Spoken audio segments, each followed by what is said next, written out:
And that's why we're so pleased to have joining us now John Casey, president of the Space and Science Research Corporation that released that report. He's also the author of the new book, Dark Winter: How the Sun is Causing a 30-Year Cold Spell. John, it's so good to have you back with us. We've talked about the book before, but there are some who may not have seen your earlier appearances and have yet to read the book. How did you arrive at the conclusion in the report and in the book that the Earth is in a global cooling phase? The way we do that, JD and Francesca, is we look at measurements of the sun's behavior. We, in fact, monitor 24 different climate-related parameters, and especially the sun, which is the primary cause of climate change.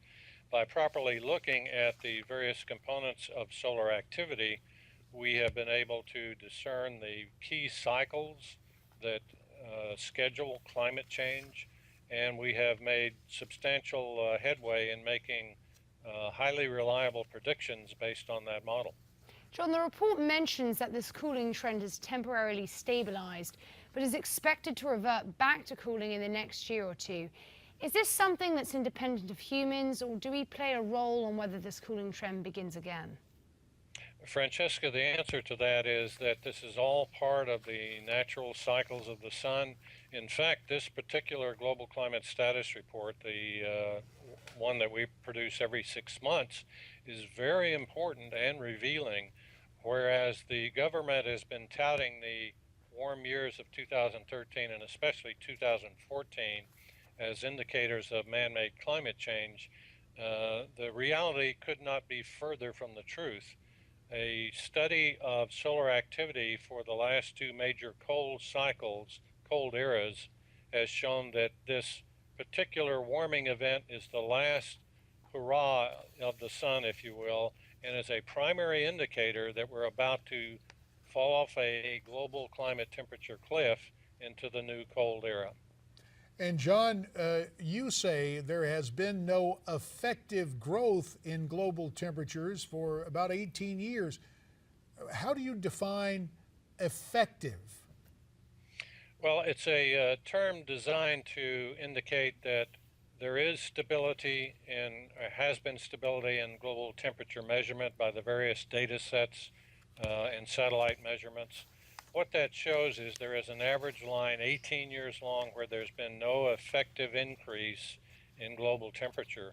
In fact, based on our models, we're showing a global cooling phase, and as our last climate report indicates, of the 24 parameters, 15 in fact are showing global cooling as the primary climate trend.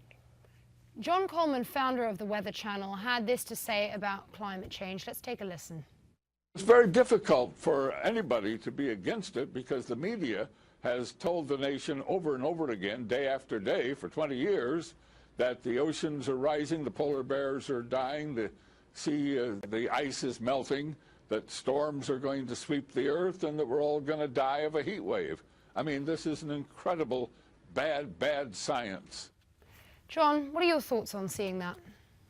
Well, I'm very pleased that people are listening to John Coleman. He has been a stalwart for the truth in climate change, and certainly that is the case. In our book, Dark Winter, we pull no punches. We make it very clear that our belief is that man-made climate change based on the greenhouse gas theory is the greatest scientific fraud in history. And if you go back and look at how all this got started and look at the 30 years and $30 billion in an attempt to make what's always been a weak scientific theory into something valid, we now know after all that effort and money and time that the greenhouse gas theory, as shown in the UN's own climate models, has been a miserable failure in predicting climate change.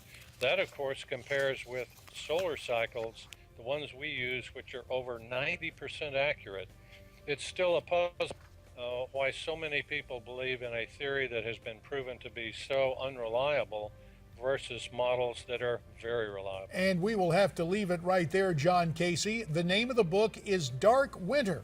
Be sure to get your copy of Dark Winter by visiting newsmax.com/darkwinter.